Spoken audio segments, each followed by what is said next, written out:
At what point did you discover that just working hard on its own wasn't going to be enough? Financial independence, retire early. This is something that I want. We're two people of faith.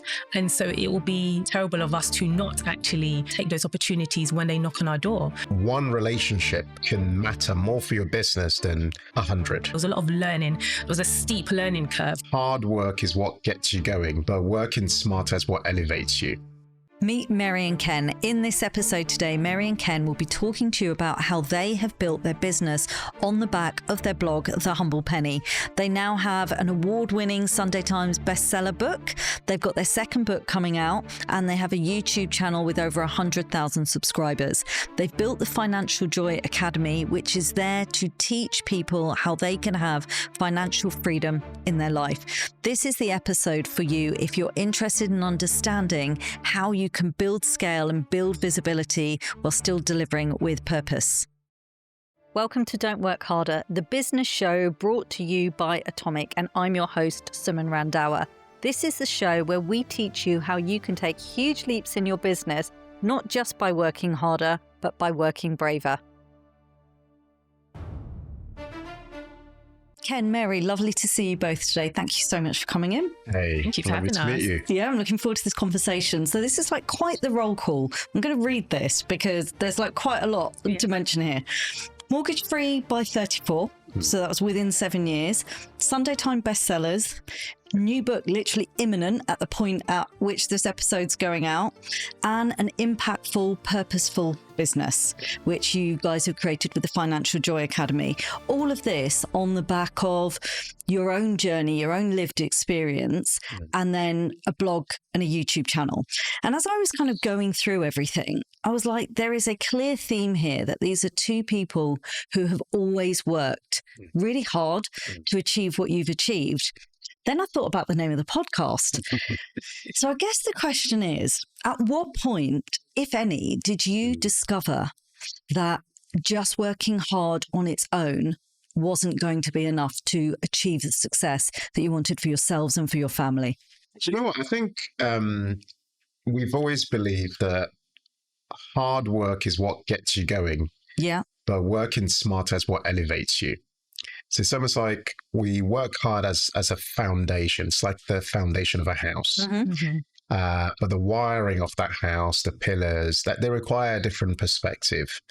And when I think about a particular moment, I'm going to go all the way back now in my career. I can think about one moment.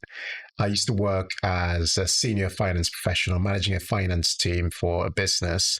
And I also happened to manage payroll for the company. And in this 1 year, I had to make a payment to the 3 directors of the company. And they were not much older than me, maybe 5 years older. But, you know, I had to pay them each £1 million. Wow. And I remember a moment where one of them was walking around and just said something random. He couldn't decide whether to buy his wife a white Porsche or a different color. And I thought to myself, I probably put in more into work. So clearly hard work alone isn't really what's going to get us there. There must be something else. And a big part of that something else is balancing ownership and control.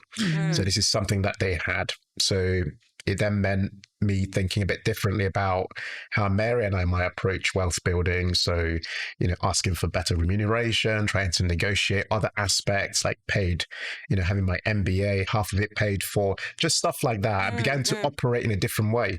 And I also realized that a lot of people don't ask for things. The people who ask and keep asking are more likely to get a yes. So very true. And that's what I would do. And I'd ask for private meetings. I'd have negotiations no one else knew about. I'd have changes to my contract no one else knew about because I simply had the vision for it. So that was an example of me thinking differently to most people who are just focused on, I'm doing my hours, I'm working hard, you know, but that's not really the only thing that gets you to where you need to get to. Yeah, and you saw that. And what about for you, Mary? Yeah, I agree with everything he said, and I'll probably Which take is always it back. a good sign. I'll probably take it back even further. I guess observing, I just remember a time when I was in secondary school, my dad had a government job. but he had to go to Nigeria to bury his dad. And he was away for some time. When he returned, he'd lost his job. And I saw him struggling to get another office job. He wasn't able to. He had to settle for other jobs instead. But yet he'd also recently gotten out of mortgage. And these are my parents I've always seen them hustle, whether it's their day jobs or the early shifts that they've done cleaning just to make ends meet. And then also I noticed I'm the youngest of 3 older siblings. My brother, he got made redundant. He went from having a penthouse in the Docklands and a convertible car to moving back into my parents and having to sleep on the living room floor in order to build up his finances again. And he also was employed. And I noticed a trend that employment actually is, and working hard as an employee actually isn't going to get you to financial freedom. And I didn't know the term at the time, financial freedom, until I went through my own journey of reading books and becoming financially literate. There was actually this FIRE term, financial independence, retire early. This is something that I want. But I didn't have the confidence. I didn't really have the skills and the experience to start my own business. So I said I'd work in corporate for some time to build up my confidence. But then I got comfortable. And then whilst I was in corporate, there were 3 waves of redundancies in a short space of 3 years. It was like one every year. Although I wasn't affected, everyone in my team was. Right. And, the environment, the atmosphere wasn't nice. It was very stressful. Yeah, so there were many, and that gave me the push to then leave that corporate job whilst I was 3 months pregnant to work in the family business. That's right, in childcare. Yeah, and that's really interesting because obviously you've got the financial background. I know there was the creativity and marketing for yourself, and then running the family business that like one of the nursery branches. At the point at which you were starting to realise that putting your own knowledge and your own journey into a blog, so the Humble Penny, which is obviously where it's almost like your own storytelling of the journey you guys were on, the YouTube channel starting to suddenly become more visible. And suddenly you get to a point in 2020 where you decide you are going to launch your business. What was the first decision you needed to make in terms of how are we going to monetize our business here? So the Humble Penny began as us just writing content, so a blog. And that was the first and only thing we were doing. And then by 2019, we then started to create YouTube videos. So by 2020, we had established some monetization. Right, that was the element. Okay. And the earliest kind of monetization was through advertising on our website. Because we were getting the traffic that was necessary, although we hated the ads because they were a bit spammy, and we eventually got rid of them because we just didn't like the look of them. But the first step was really, how do we create something that was more regular so that it would cover costs? Because at this point, we were just paying out of our savings. I got a trademark that cost like $3,000, a website person, and all these costs were starting to add up to thousands. And we were not getting in, the revenue. So at this point, it's pretty much like a charity. And we were thinking to ourselves, well, we know that this is what we expected because it's not an overnight success. But at what point do we start to bring something in? So we started to, study other people. There are a couple of very big brands in the UK that were doing very, very well. And we'd also go and read, as an accountant, I'd go on their financial statements and I'd go and see, oh, okay, this is interesting to see how this business is structured and how it produces an income potentially. But then knowing that doesn't mean that it will work for you. So we had to then think, well, how could we... What's actually doable for us? Ownership. There's some people who, for them, ownership is a natural thing. It's how they've been born. They're like, yeah, I'll own this, I'll own that, I'll own that. But for us, we had to really get into that mindset of, we can be owners of stuff and we can own our own intellectual property. And so we started creating our own products. It's so fascinating because what I'm hearing there is the intentionality around it. Mary, what would you say your part at this point was? Because you would have had your young family that you obviously, you both had the young family, but you were running the nursery. You guys were realizing that we can monetize this even further. So 100% is our revenue. What was your thinking at this point about, right, we're going all in on this. What does it need to look like for you?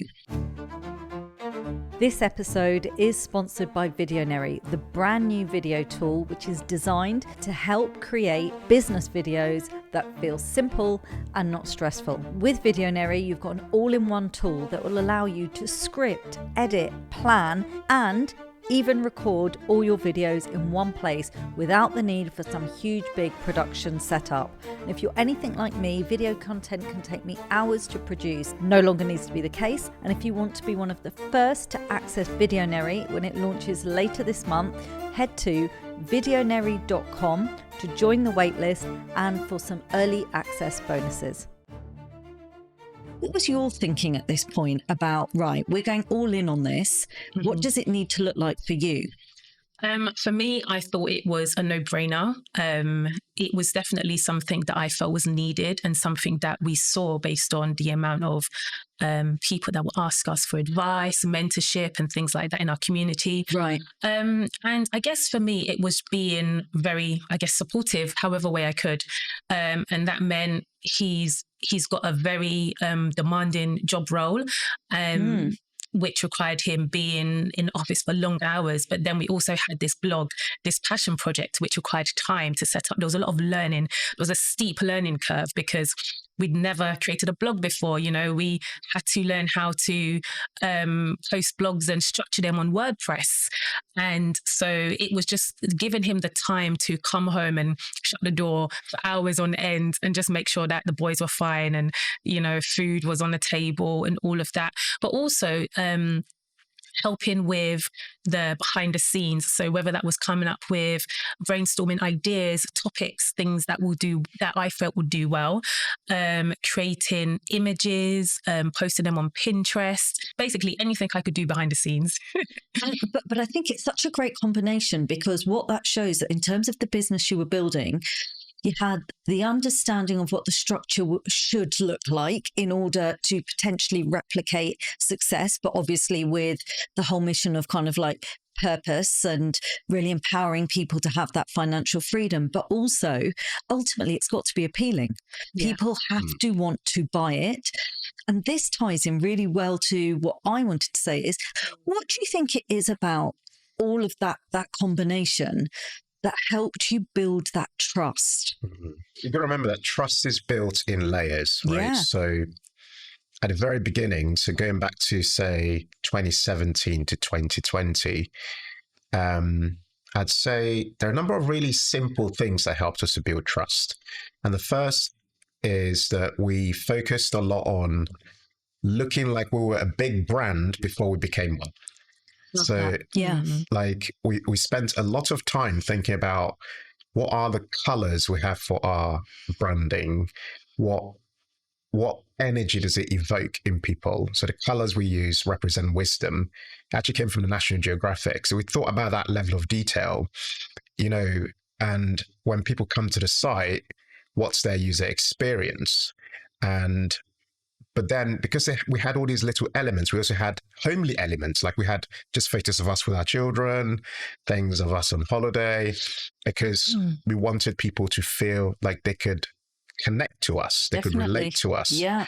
And that meant that in the first 6 months, I think 6 or 8 months of starting out, we were contacted by Experian to our first sponsorship. They're like, whoa, like this big organization wants to work with us. Yeah. That's because from the outside, we looked like we'd been established for some time, but we were only like 6 months old. Right. Typical things like money saving tips and stuff like that. But we added context to them. So for example, we'd say, rather than talk about money saving, we'll talk about how to grow your money as a couple living in London, or as a single parent, or as, as an immigrant family, or, so people are like, oh, you're talking to me, Yeah. And so that immediately starts to build, trust very quickly. And we also took up any opportunities to be on the radio or the TV. So we had inbound message came in saying, "Oh, I want to interview you about something." And we're like, yeah, like anything that came in, I was like, yes, let's do it. So we ended up on the BBC, we ended up on Channel 5. And this kind of became the beginning of the YouTube channel, actually, because when we got the videos back, one of the things we learned was, please give us the footage. Can we please have our footage? Right. And they would be like, we don't usually do it. Remember this thing I said to you about asking for things? People don't ask for stuff. Yeah. We always ask. And they were like, we don't usually do it, but for you guys, we will. So they give us the footage. And we're like, oh, thank you. And we're like, where do we keep it? We're like, oh, let's just put it on YouTube. They've got free hosting. They just keep it there. That was the only reason why. And that was the only reason. And this is how the YouTube channel started. Yeah. We put it there, and people start watching it. And we're like, oh, people are watching these videos. This must mean that it might not be as scary to start a YouTube channel. Maybe we should make one video, and that's kind of how that started. Did you guys have a coach at this point? Like, I'm like, how did you know all of this? No, we didn't have a coach. But one thing that we're good at is asking people as well. So you met up with a blogger. So we followed all of these bloggers, and we found out there was a particular blogger that we loved that catered to the American audience, but she was actually based in the UK. So when we found that out, Ken was like, right, I'm going to contact her, because we were in all of these blogging forums, financial independence forums. And then, you met up with her for coffee. Mm-hmm. She told her husband, oh, yeah, he was on the BBC. So the husband was like, oh, yeah, go and meet him. Fine, go for a coffee. There's that social proof. The credibility was there. Exactly. Yeah. And so we were just able to pick her brains. We're now great friends, and we exchange, strategy, ideas, what's working for you, what's not. So we were able to learn from observing what people are doing in the US, asking people as well what their tips were, what advice they would give. And then I guess just implementing it as well, not being afraid to just implement it and test it out. And also how much they're making. Because when I met her, she was very like, I'm like, how much you make? And she took her phone out. She's like, hey, look, this is how much I'm making. She's very transparent. I was like, wow, okay. It's interesting. I think when someone who has financial credibility asks you about money, you don't hesitate to share that. Yeah.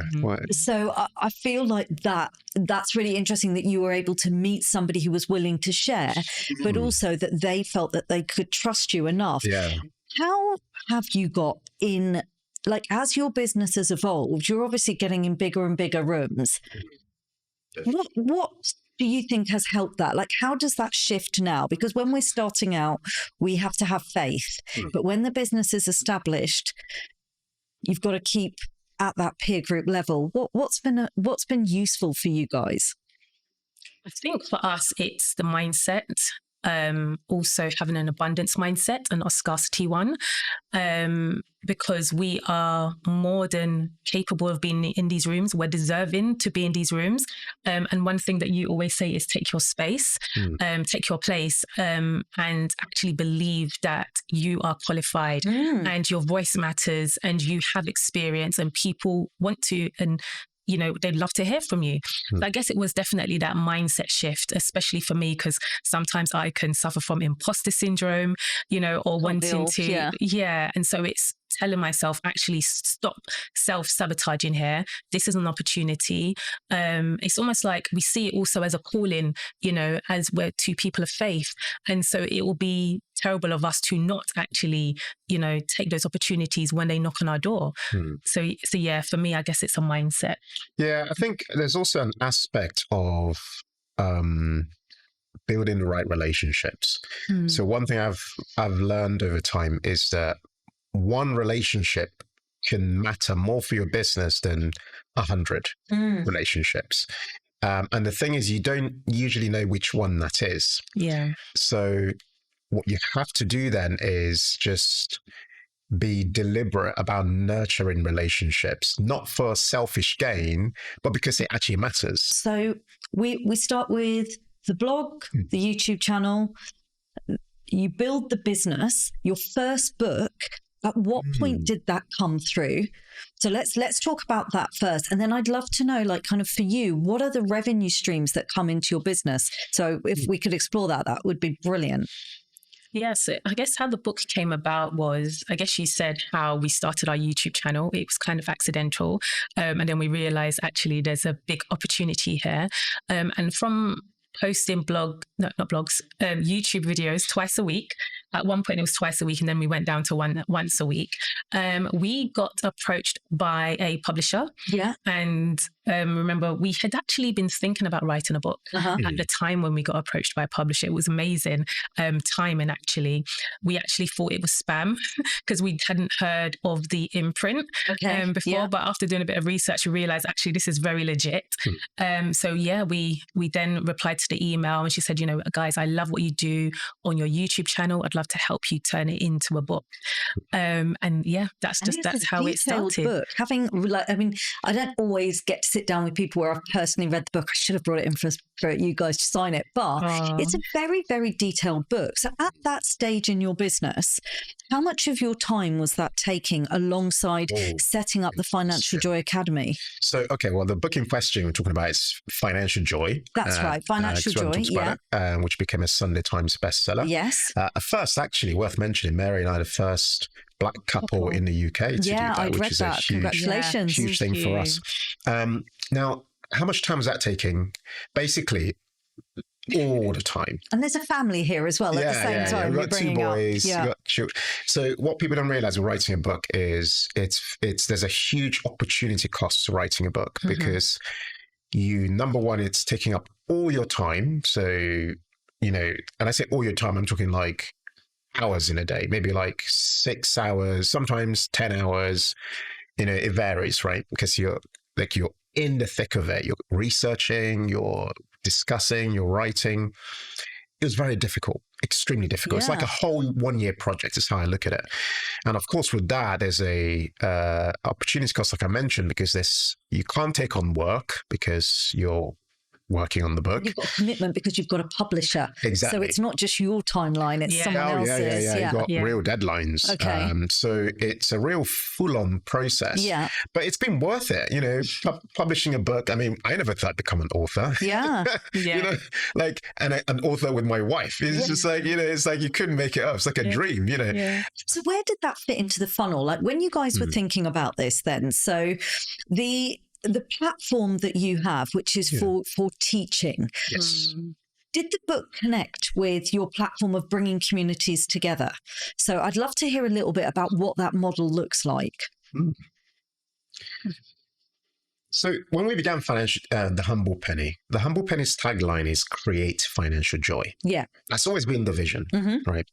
But over time, we've had to explain what financial joy is to people. Yeah. The first book's called Financial Joy, but then over time, but before this book was written, we already had Financial Joy Academy. I see. We already had it. Yeah. So FJA, Financial Joy Academy, already existed. However, we knew, because you look at just explain slightly technically, the value ladder of our business, basically, you know, there's all the free kind of top funnels, all the free stuff, which is all high quality, and people could take just the free stuff and they'd be fine. Yeah. But people usually want more. They really they're like, I love this couple, I want to know more from them. And if they want to know more, they might buy an ebook or they might buy a course, something DIY based, you know. Or they might buy our book, which wasn't in existence before, but now is, and it's accessible, you know, like £6, £15, you know, whatever. And if they love the book, which they tend to, they might then say, hey, I want to learn more deeply from you, which is where our academy comes in. And because the academy has a much higher value proposition. Yeah. There's the lunchtime club, there's accountability, there's community, there's coaching. Because you find that people don't take action because they don't have these other elements. They're on their own by themselves, and procrastination comes in and all these things. So they often need they need the belief, the mindset, all the stuff that Mary talked about earlier. So the academy then offers them that at an affordable cost. Right. So that's where that platform comes in for you. You know? Yeah.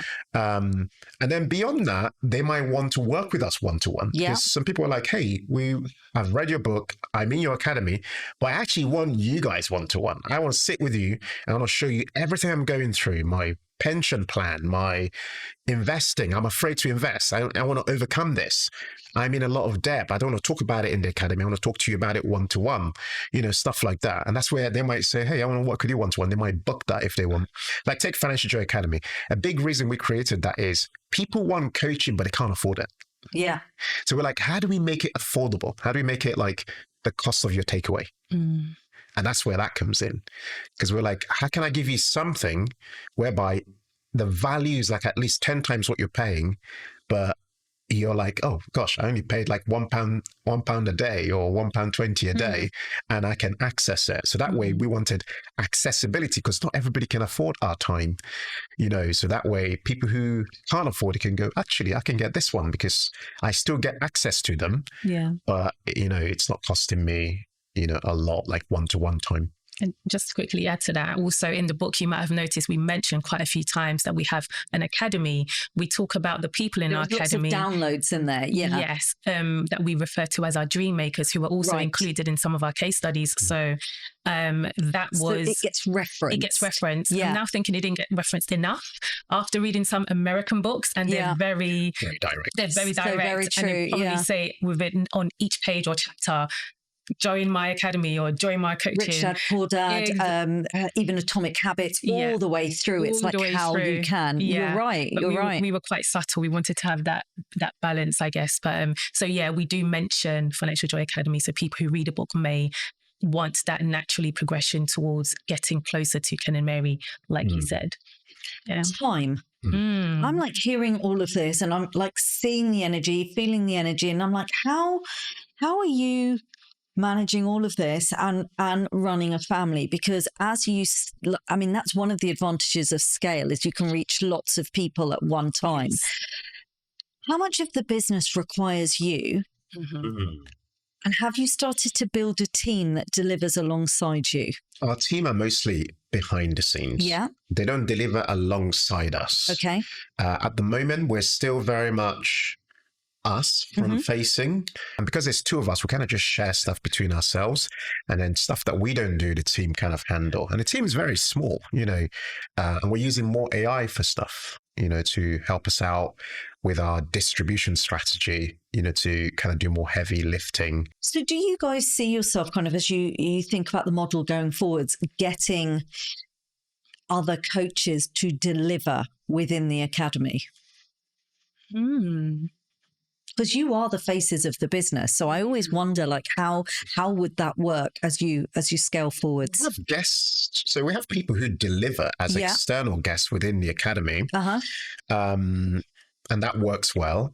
In the near future, there's that possibility. I mean, what do you think, Hon? No, definitely, especially with corporate workshops, because there was a period when, was it last year, we were doing quite a few. And it was nice because it tied in with the release of our book, and, some of the corporates actually buying bulk books for their employees. But we thought, for this to be scalable, sustainable without us experiencing burnout, that is something to look into, for sure. But we've gotten better at delegating, because when we started, it was our baby and we did everything. We wore all the hats. That's the thing. Yeah. And so we had to, there's that Eisenhower matrix. Yeah. You know it. What things are urgent or important, not important, not urgent, that don't require you. We learned over time how to just release it and empower our online business manager to take on more roles and responsibilities within the business, to free us time. And also to help us to look a bit more organized, to make sure the emails went out, emails were read, and things like that. Automation. Exactly. She helped with the automation. I think it's basically outsourcing to people and technology, if I had to put it in simple people terms. And technology, for sure. It's literally that. So getting help from virtual people, but at the same time bringing in the right tools. And also stuff like my email. I have, someone who reads them and then helps me decide which emails I should look at. Right. So then, we have like a general support inbox. I never look at that. There's tons of emails that go there, but they read them, they reply to them in our voice. And then if there's something I need to look at, or Mary needs to look at, or both of us need to look at, they'll send them specifically to us and say, you need to pay attention to this. So we've had to put in place those boundaries, because our priority really is our family. Of course. This is who it's all for, right? Because this is where it all started. Yeah. Because it's easy, because obviously as the stuff grows, and this is the interesting thing about this type of work, is every day we wake up, it expands.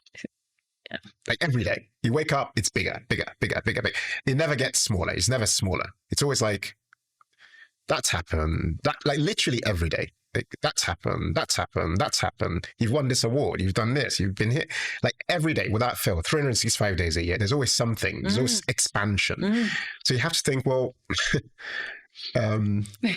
we don't want our time commitments to expand. In fact, we want to work less, right? Fewer hours. So it's about processes, and we're still getting better. There's still lots of room for us to improve. It's about systemizing things, automating things. So we're trying to get better, but there's lots of room for improvement. I think that's partly... I help you to delegate more because I think you like to do a lot. I like to, because I enjoy it. Like I actually... that comes across. But the problem is when you're not available and I'm not available because life happens and then what happens? And so... Then what does happen? Yeah, you're forced to release the work. Yeah. But it's funny what you just said there, because as I was listening, I thought they really love what they do. Like and sometimes that's a danger as well, because then it becomes difficult to put the barriers in. And I do want to talk about, I do want to bring us up to date with the new book, which I would love to know how that's changed shortly. But I want to ask you a question. I'm going to start with you, if I may, Mary. When was the last brave moment that you had to face in your business, and what did you do in that moment? Feel free to take time to think about it, but I'd love to know. Moment. I think it ties in with our first book, Financial Joy. We had this unique opportunity to go on live TV on This Morning. And as you remember, I started off behind the scenes doing all the editing, all of that. So I realized, obviously, I needed to come to the forefront and be more visible. So when this opportunity came to go on This Morning and we could promote our book, I was like, okay, I'm just going to have to bite the bullet and do this. And so that was quite nerve-wracking for me. I'd say that. And what would you say, like now, when you look at where you are in your business now, what does a hard moment or a brave moment look like for you on a day-to-day, particularly with the fact that it's like this expanding foam. Every day you go into your inbox and there's another opportunity, there's somebody else wanting. What could brave look like for you now? Do you know what? I think brave can look like just having boundaries and just saying, not having to say yes to everything. You can say no to opportunities, because lots of opportunities seem like good opportunities, but it doesn't mean that every opportunity is for you. Correct. And so, I think looking brave could actually be saying no and not worrying that we've kind of like left money on the table or we've missed out on something. There's always going to be something, opportunities. So Thank you. I think a lot of people relate to that, because it's when you get to this point that you realize that it's in the saying yes to the things that are actually going to move you guys forward in the direction that no doubt you have set out in your vision. One question that comes to mind whenever I speak to anyone who in any way is running a business where finance or potentially making more money or having greater financial freedom rather than security, greater financial freedom comes into play. I guess the question is, how do you balance the fact that whenever it comes to money, there is a degree of risk with the promises that you feel it is appropriate to be able to make? How did you guys find that balance? I think, firstly, there's always like a disclaimer that we're not offering financial advice. Yes, I have seen that quite clearly. Yeah. And also we're telling them basically, this is what we have done. This is what has worked for us. And we're sharing that as well. So I'm sure you have more to add to that point. I mean, additional things are, we never overhype. Because a lot of people think when they overhype, they're more likely to get sales. When in actual fact, I think just saying it how it is and like being honest is very important, and then over delivering that's true, is the better approach, of course. And also testimonials help us a lot, actually. Almost paint a picture of what to expect. So like this morning on the way here, someone wrote a testimonial like 5 stars. I did power session with Ken. Here's what happened. I sent it to my team, said, please put this on our website. Obviously, when someone then looks at that, they'll go, oh, this is what I can expect from working with Ken and Mary. Yeah. So it's somebody else validating that now, rather than me saying, this is what you might be able to get, and being transparent, because I never want to overpromise, because your reputation's always at risk. Of course, yeah. And you don't want to annoy people or tell them lies or, whatever. Just be honest and say, here's what we can do. Here's what we can't do. If you'd love to still work with us, please, here's the next steps to take. And just to add to that, for some of our high ticket offerings, we have these very detailed forms that they fill out, and then we decide whether they're actually ready or not for this program. So we have had to turn people away because we don't want to waste their time and we don't want them to waste our time. So we make sure that they're actually... We basically let them know they have to put the work in. Like you said, you have to be able to implement it to get results. Yeah. And we let them know beforehand. We even say, like, this is for you if, this is not for you if, and we have a long list of bullet points. So people have already prepared their mindsets for, like, okay, I'm going to have to put the work in, but I get guidance from Ken and Mary. Have a second book coming out. And how have things changed for you now that you are established? How did that change the process for you? And tell us what the book's called, and then tell me, please, what has been the shift in that process all these years? Well, it's actually, 2 years since your last book? Yeah. So not all these years on, but 2 years since your last book. What's changed? Right. I can see a lot, right? That it's a lot to everything. say. Yeah. Okay, firstly, the second book's called The Wealth Habit. Okay. The Wealth Habit. Yeah. And the subtitle is Small Changes That Will Make You Rich. Okay, yeah. So it's a behavior so it's a habit and mindset system that helps you basically take your, all the things you're learning, your ideas, knowledge, and creating a system to make wealth building effortless, inevitable, and sustainable for life. Yeah, available anywhere you buy books. Now, how's that different to like when we wrote the first book, for example? I'd say that we have a much better system. Okay. So a writing system. Writing system. Yeah, because the first book was very difficult to write. We wrote 130,000 words. And it was supposed to be 60,000. Wow, 130,000. Yeah, that's what we wrote. It was a nightmare. It was. I mean, I wrote 30, and that was 130,000. Because I know the font was quite small in it. Yeah. 130,000. So we had to get rid of more than half the book. I see. That painful. Wasn't the final. That wasn't the final. The final was within the boundaries of the publisher. Yeah. And that was a very painful experience because getting rid of your work is very painful. Of course. So when we wrote the second book, we had to come up with a new system of writing. Yeah. Okay. And that system of writing just helped us have, each chapter needed to have a particular design. Okay. That fed into the whole outline of the whole book, that then fed into, hey, you need to write 60,000 words, so how many words per chapter, and all those things. Systems, I love it, Ken. Yeah. And then a system around meeting the deadlines, because you're contractually bound. So we had 4 deadlines to deliver 4 tranches of the book. And that was connected to releasing our advance as well. If you didn't deliver, you didn't get paid, basically. Okay, that's always a good incentive. So that's always a good incentive. And also, we'd gotten better at telling stories within the book as well, I'd say. It's a big part of writing a good book. Is that right? Yes, absolutely. Getting the stories in so it's not just doesn't feel like it's just a teaching book. Yes.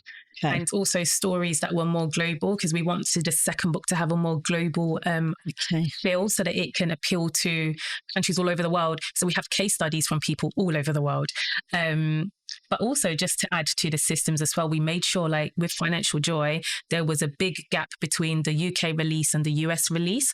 So we tried to make sure that the release dates were the same with the UK and the US. We couldn't get it exactly, but it was closer. Does it amplify more then in terms of the noise? Okay. Definitely, because with the US release, we tend to go on podcasts, US podcasts. I see. And interviews. So just having all of that, I guess, visibility at the same time definitely helps overall with the number of book sales. I mean, I don't say this to everyone that comes in, but you guys are quite phenomenal, I have to say. Thank you. I honestly, anyone who's watched this podcast knows I'm not quiet for as much as this, but there's just so much to listen to. But I've got a couple of final questions for you.